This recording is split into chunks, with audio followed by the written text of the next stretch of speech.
What is going on, everybody? Happy Friday. I just saw a post and it sparked a thought, and I'm here to share my thoughts on profanity. Do you guys swear? I'm sure you do, or at least you have, many of you. And I think there's different kinds of profanity. I'm a Christian, so I don't believe in using the Lord's name in vain. But for most of the silly sort of curse words, it really doesn't bother me at all. I came from an athletics background. I know the military is very intense and uses a lot of those words. And, I think that people that get bothered by those sort of words a lot, I can't really relate to them, so it's hard for me to even comment on that.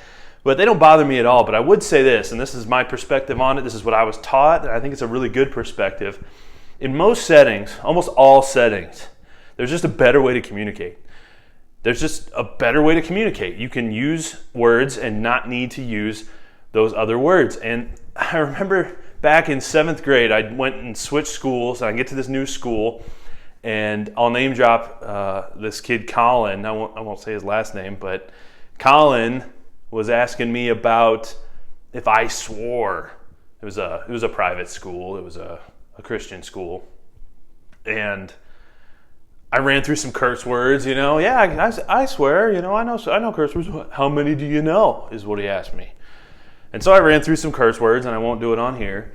But, it was kind of this funny thing, like, what does it matter if I swear? And I remember thinking at the time, it's just so odd. And, I've talked to my parents about it, and they shared some really good perspective with me. And it's just that you don't need to in like 99% of situations. You do not need to use words that are going to offend people.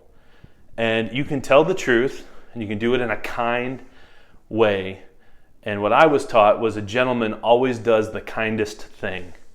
So if using those words bothers other people, I can do what Paul says to do. Be all things to all people. I'm not going to use those words because I know it offends some people. Granted, there's a time and a place to use them. There's a time and a place where using a word that might have a little more oomph is way more effective. But guess what? From my perspective, 99% of the time, you don't need to use them. And it's way more intelligent, way more thoughtful, way more caring, way more selfless, and just a way better approach to not use them. You can be more professional than that. You can be better than that. And I challenge all you leaders out there, be better than that and save those words for the appropriate time and place. Have a good weekend, everybody. Go lead everything.